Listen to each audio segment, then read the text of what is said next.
أعوذ بالله من الشيطان الرجيم. بسم الله الرحمن الرحيم.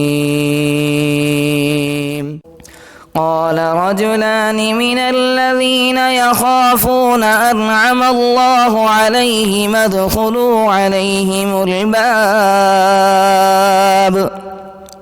فإذا دخلتموه فإنكم غالبون وعلى الله فتوكلوا إن كنتم مؤمنين. قالوا يا موسى إنا لن ندخلها أبدا ما داموا فيها فاذهب أنت وربك فقاتلا إنا هاهنا قاعدون.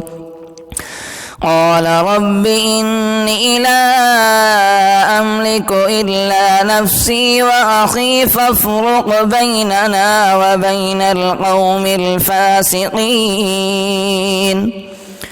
قال فإنها محرمة عليهم 40 سنة يتيهون في الأرض فلا تأس على القوم الفاسقين.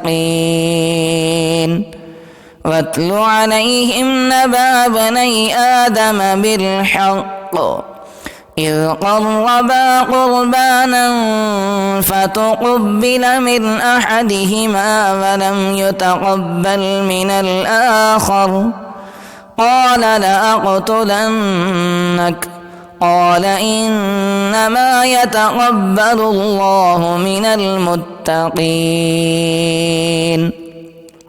لئن بسطت إلي يدك لتقتلني ما أنا بباسط يدي إليك لأقتلك إني أخاف الله رب العالمين. إني أريد أن تبوء بإثمي وإثمك فتكون من أصحاب النار وذلك جزاء الظالمين. فطوعت له نفسه قتل أخيه فقتله فأصبح من الخاسرين. فبعث الله غرابا يبحث في الأرض ليريه كيف يواري سوءة أخيه.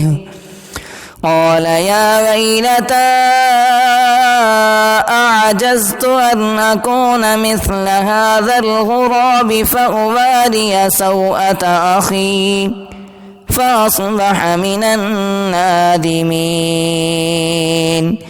من أجل ذلك كتبنا على بني إسرائيل أنه من قتل نفسا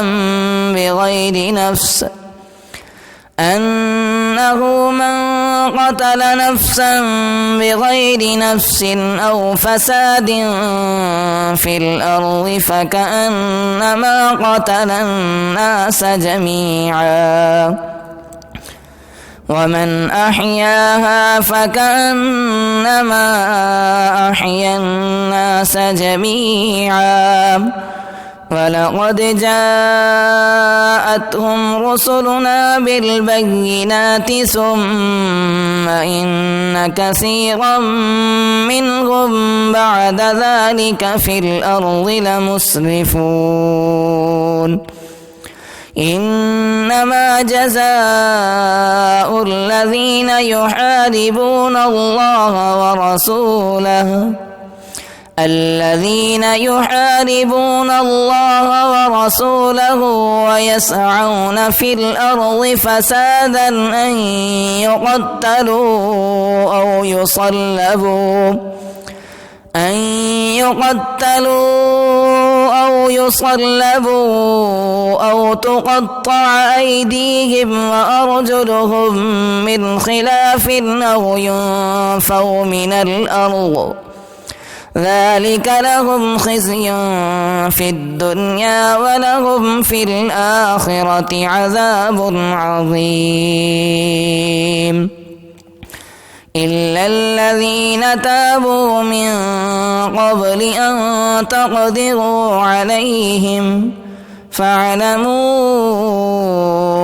أن الله غفور رحيم।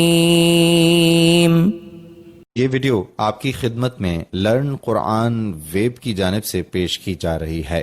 अगर आप भी घर बैठे कुरान मजीद की तालीम हासिल करना चाहते हैं तो हमसे राब्ता करें।